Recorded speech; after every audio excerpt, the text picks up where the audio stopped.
When astronomers first logged 3I/Atlas in July 2025, the discovery barely interrupted the global news cycle.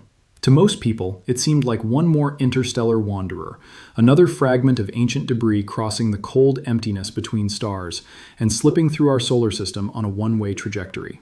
Yes, it was only the third known object of its kind ever observed, and that alone gave it scientific importance. But nothing about its first appearance suggested that it would become the center of one of the most unsettling investigations in modern astronomy. Then, the James Webb Space Telescope turned toward it. What began as routine observation changed the moment Webb's instruments started returning data that did not fit any ordinary model.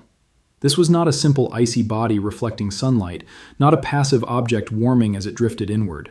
Something inside 3I/Atlas appeared to be active. Something deep within it was glowing in a way that was not random, not chaotic, but structured, rhythmic, measured, disturbingly precise. At first, the anomaly looked small enough to dismiss.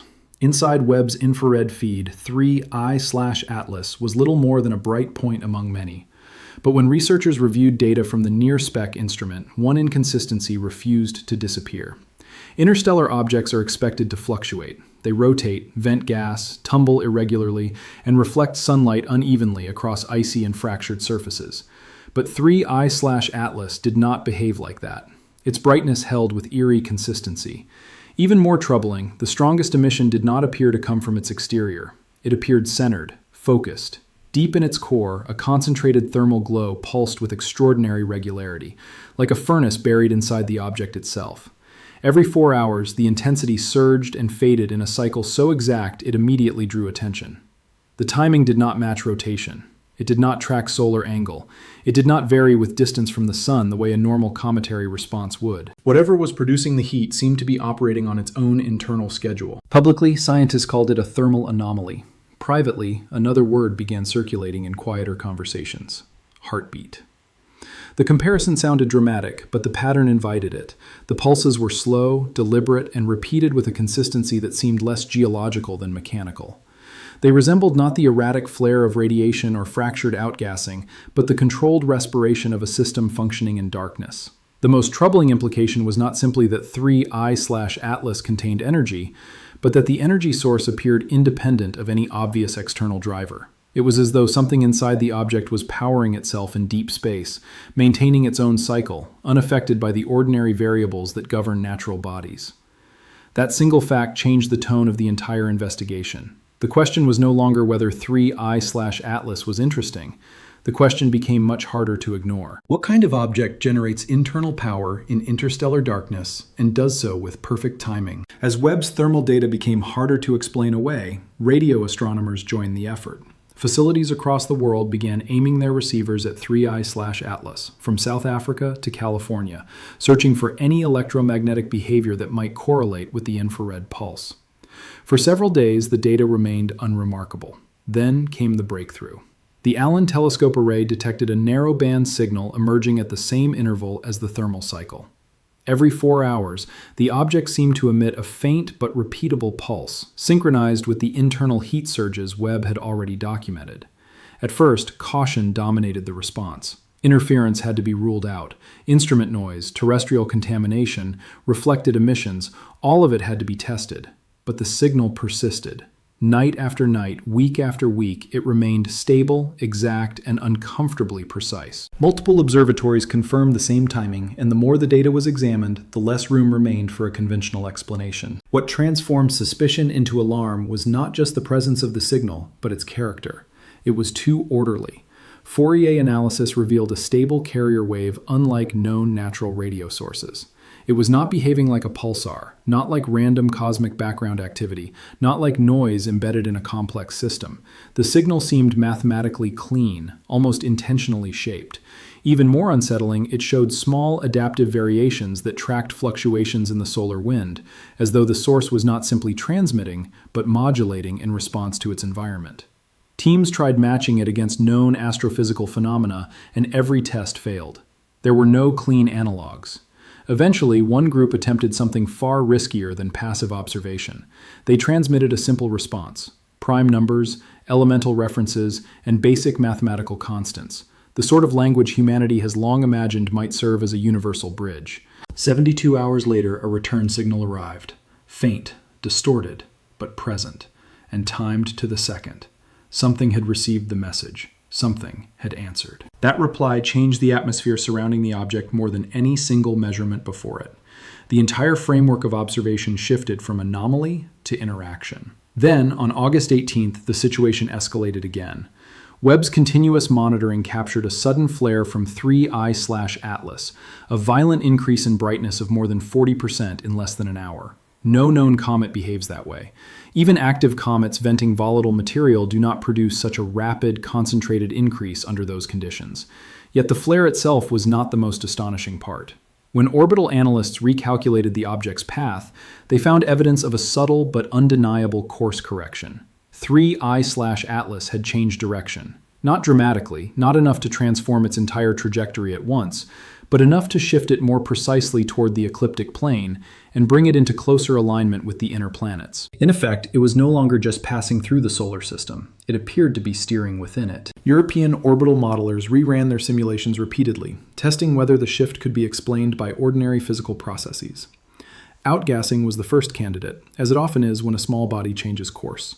But the math would not cooperate.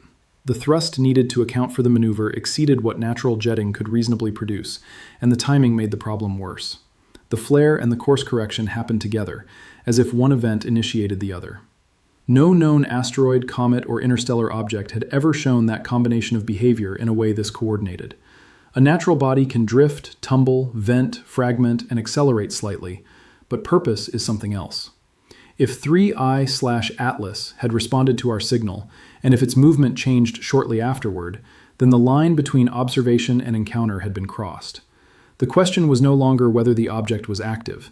It was whether something aboard it had just made a decision. In the aftermath of the flare, the global focus turned to composition.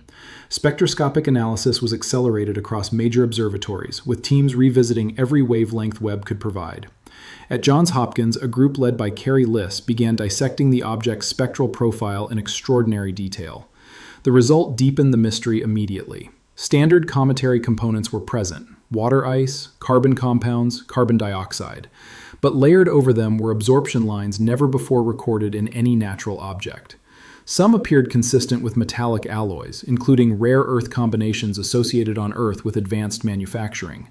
Others hinted at quantum materials that, until now, existed more comfortably in theoretical papers than in actual observation. These were not random compounds scattered through debris. They appeared structured, organized at the molecular level, in ways that suggested engineered behavior rather than accidental formation. Certain infrared reflections even resembled the optical signatures of metamaterials designed to manipulate light, the same broad category of material science associated with stealth and advanced signal control. That discovery forced the investigation into even more uncomfortable territory. If the object's materials were synthetic, and if its signals were deliberate, then the central question changed again. This was no longer simply about identifying a strange interstellar body. It became a question of authorship. Who built 3I/Atlas? Why was it here? And how long had it been traveling before entering our sky? While spectroscopy continued, researchers at Caltech's Deep Space Lab began a different approach. Instead of isolating signals, they tried passive structural mapping by listening across multiple wavelengths at once, searching for resonance behavior within the object's mass. What they found was extraordinary. The radio pulses were not emerging from a single discrete transmitter. The entire object seemed to behave like a resonant chamber. Every few hours, a low-frequency hum echoed across the X-band and microwave spectrum, with delays too regular to dismiss as random scattering. It was as if the entire body of 3I/Atlas had been designed to carry and shape internal energy. Then came one of the strangest interpretations of the entire investigation. When portions of the signal were reversed, slowed, and compared to the sonographic structures of human speech, analysts found patterns that looked disturbingly language-like. Not any known language, not recognizable words, but structure, order, nested repetition, something that resembled communication far more than noise. Some researchers argued that the object was adapting to human transmission, aligning itself to the vibrational logic of our own signals in preparation for a more understandable exchange. Others proposed a darker possibility, that the resonant system was not the object speaking at all, but something inside it, stirring, listening, learning, and gradually adjusting to us. If that interpretation was even partially correct, then 3I/Atlas was not merely carrying a signal, it was involved in a process. The object was not just broadcasting, it was paying attention. A new round of Webb infrared imaging pushed the case further. Deep inside the heat map of 3I/Atlas, astronomers detected a moving internal structure. It was not fluid. It was not debris shifting inside a hollow shell. It appeared spiral-shaped, dense, smooth, and unnaturally regular. Even more remarkable, it rotated with its own stability. The object itself continued its free motion through space, but this internal spiral maintained an independent axis, as if it were mechanically isolated from the body surrounding it. That alone suggested a level of internal organization well beyond anything expected in a naturally fractured interstellar rock. Some theorists went so far as to suggest inertial dampening, or a kind of internal gravity control, concepts that belong more to advanced theoretical physics than to comet studies. Yet the data kept pointing in that direction. And then came the most unsettling mathematical detail of all. The spiral's dimensions followed the golden ratio, not once, but recursively at 3 distinct scales. That pattern changed the meaning of the discovery. The golden ratio appears throughout nature, in biological growth, shell structures, galactic spirals, and genetic geometry. It is associated with living systems, self-organizing systems, and forms that reflect deep structural intelligence. It is not the sort of pattern astronomers expect to find embedded with clean regularity in a cold interstellar object. To many analysts, the spiral looked less like geology than design, less like mineral chaos than blueprint. And if such a structure existed at the heart of 3I/Atlas, spinning with stable geometry inside an independently active system, then the idea that the object might be more than alive began to gain traction. Perhaps it was not just functioning. Perhaps it was aware. Less than a week after the spiral discovery, the object's brightness dipped abruptly. At first, the event was interpreted as a possible case of rotational shadowing, the sort of temporary change that can occur when uneven surfaces present different angles to the observer. But high-contrast imaging quickly showed something far more difficult to explain. A section of the object's surface had shifted, not eroded, not fractured, not broken away, moved. The feature was rectangular, smooth, reflective, and sharply bounded. It had retracted, exposing a dark cavity beneath the surface. Nothing about the motion resembled natural cracking or sublimation. It looked mechanical, clean, deliberate, permanent. No comet or asteroid had ever been seen to behave like that. Inside the newly revealed chamber, infrared scans found no debris cloud, no chaotic plume, no thermal turbulence. Instead, there was stability. A cold, dark, controlled space, more like an engineered compartment than an exposed interior. Scientists debated its function immediately. Hatch, sensor aperture, exhaust port, observation chamber. Whatever it was, it had opened toward Earth. That detail mattered. The cavity remained oriented in our direction as the object continued its course, fixed on Earth with unnerving consistency. And from within that chamber, a second pulse began to emerge. Slower than the first, stronger, different in tone but just as structured. Analysts began describing it as a second heartbeat, not because that language was scientific, but because nothing else quite captured the layered implication. It was as though one system within the object had been active from the start, and another had now awakened. By that stage, NASA's Ames Research Center entered the picture with what may have been the most destabilizing materials analysis yet.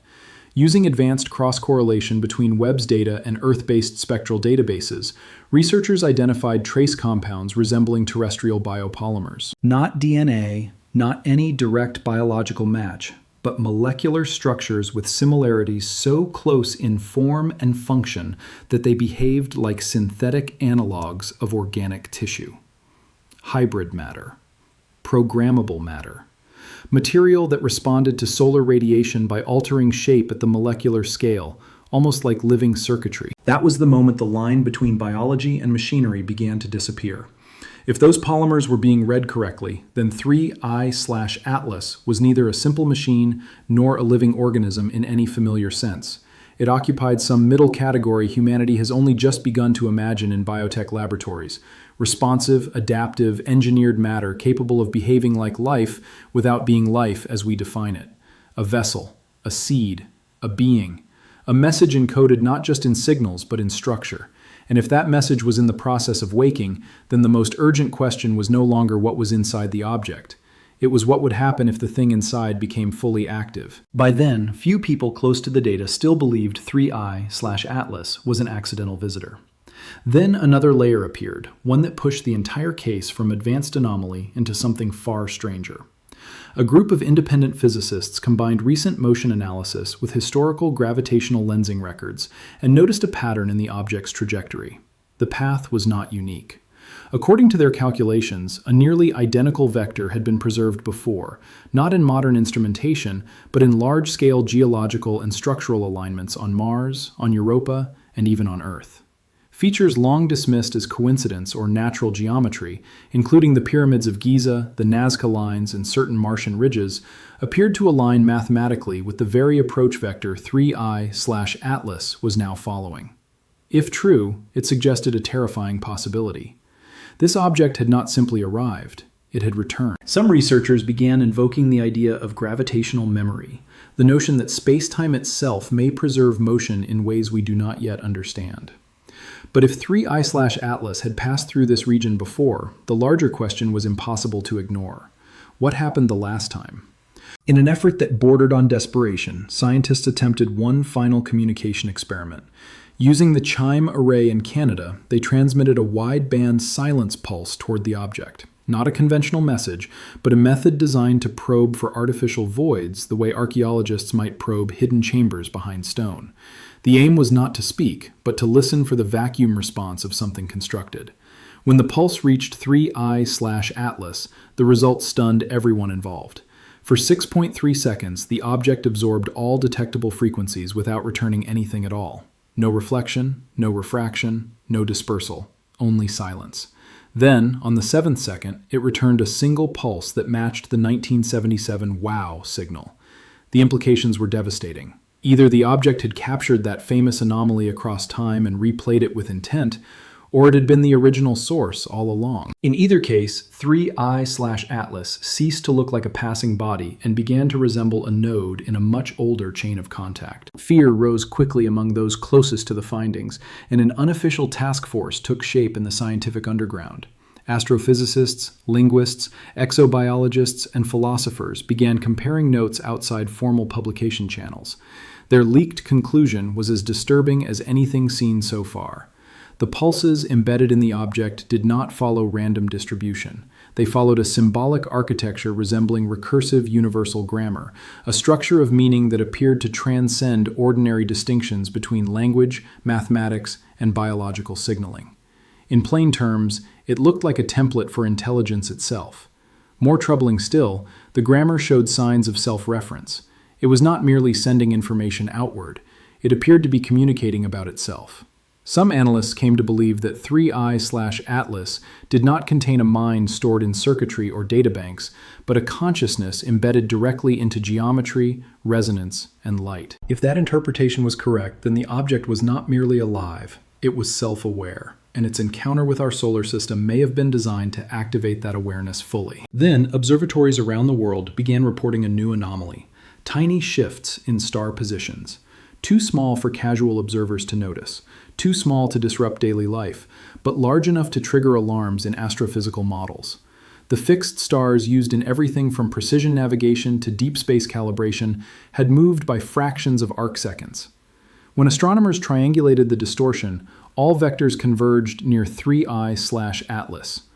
A team at the University of Tokyo ran simulations and arrived at a chilling conclusion. The object was not simply affecting light, it appeared to be warping local spacetime. Not at the scale of a black hole, not enough to form a wormhole or collapse surrounding matter, but enough to suggest a localized manipulation of reality itself. That changed the language of the investigation yet again. Black holes distort. 3I/Atlas seemed to orchestrate. The sky was not bending as a side effect. It was being rewritten, almost as if the object were inscribing a message into the structure of the heavens. As the stream of data intensified, CERN researchers tried a radical analytical model. They routed the object's signals through harmonic resonance frameworks normally used to study quantum decoherence in particle collisions. What emerged shocked them. The emissions from 3I/Atlas formed perfect harmonic structures across multidimensional phase space, patterns seen only in highly tuned systems such as atomic clocks or complex musical instruments. Then, during a session on September 2nd, the signal abruptly collapsed into chaos and reassembled seconds later into a completely new harmonic mode. This was not random degradation. It looked like modulation, adaptation, an intentional shift in internal structure to prevent outside pattern recognition. The implication was extraordinary. The object did not merely generate organized signals, it responded to analysis itself. Researchers began calling this moment the veil, because it marked the first time they suspected 3I/Atlas was not just being observed, it was deciding what parts of itself we were allowed to perceive. As orbital data improved, another impossibility surfaced. Based on its trajectory and known astrophysical constraints, 3I/Atlas should have originated from a region nearly 100 light-years away. At its observed path and speed, it would have needed more than 500,000 years to arrive, unless some unknown acceleration event had occurred. Yet no evidence of deceleration existed when it entered the solar system. No detectable fuel, no ion signature consistent with propulsion, no known mechanism that could reconcile the timeline. A small MIT team proposed the only explanation that seemed to fit the contradictions. 3I/Atlas may have used time dilation to cross space, not by violating relativity head-on, but by bending around its operational limits.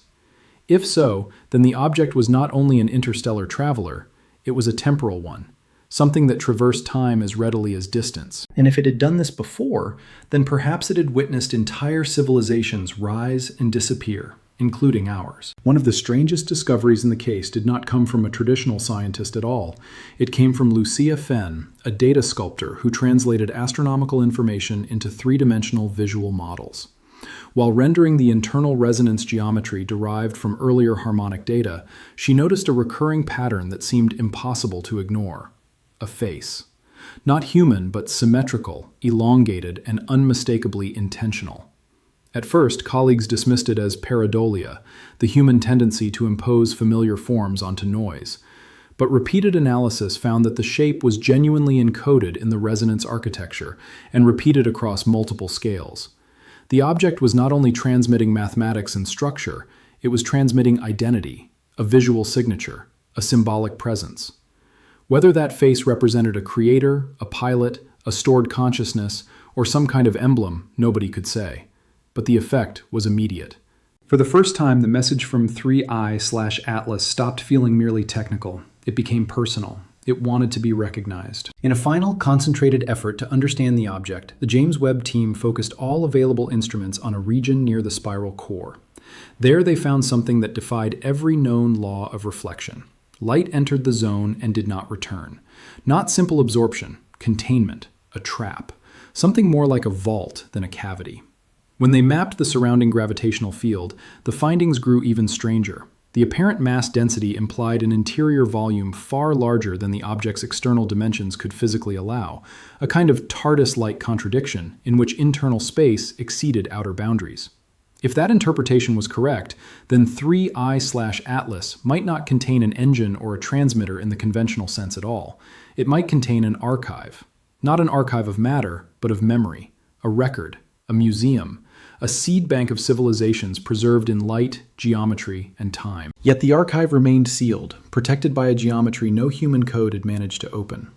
Some began wondering whether it was never meant to be opened by force, only by recognition. That possibility cast the entire encounter in a different light. For centuries, humanity has stared into the night sky, asking the same questions in different forms. Where did we come from? Are we alone? Does the universe merely contain life, or does it contain intention? We built telescopes, sent signals, and imagined what contact might look like if it ever happened. But very few imagined that the first true encounter might not begin with a voice from the stars. It might begin with an object already on its way to us, carrying rhythm, memory, structure, and an intelligence concealed inside its own design. 3I/Atlas did not enter the solar system like a random fragment. It arrived with pattern. It glowed with internal order. It answered when addressed. It shifted course as if our attention mattered. It opened itself toward Earth.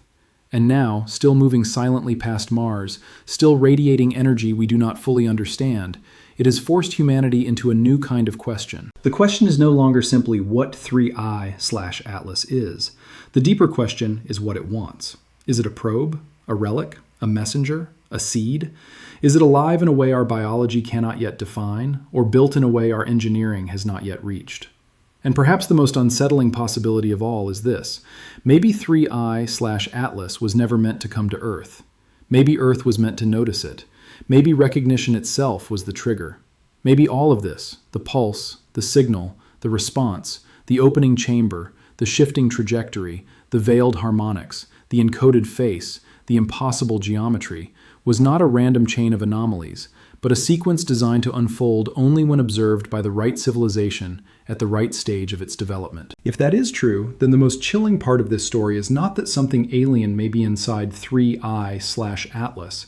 It is that whatever is inside may already know exactly where it is, exactly who is watching, and exactly what comes next. We like to believe discovery is something we control, that we point instruments outward, gather information, and decide what the universe means on our own terms. But 3I/Atlas suggests a different model entirely. It suggests that sometimes the act of observation is itself part of the event, that sometimes the thing being studied is not passive. It is waiting, calculating, responding, revealing only what it chooses to reveal. And once you accept that possibility, the old comfort disappears. Because if this object is aware, if it truly heard us and answered, if it altered itself under analysis and opened toward our world with something like intention, then humanity may already be participating in a contact event far older and larger than we realize. And that leaves one final truth echoing louder than any signal yet detected. We may not have found 3I/Atlas by accident. We may have arrived at the exact moment it was built to be understood. If so, then the greatest discovery in human history did not begin with a message we sent into the stars. It began with a silent object already on its way to us, carrying its own language, its own memory, and perhaps its own consciousness through deep time. The only thing more unsettling than that possibility is what follows from it. Once something out there has noticed us, measured us, and responded to us, we do not get to go back to the old universe. We do not get to return to the comfortable idea that the night sky is empty except for distant light. Because if 3I/Atlas is truly what the data now seems to suggest, then humanity is no longer just searching the cosmos. Humanity has been seen by it.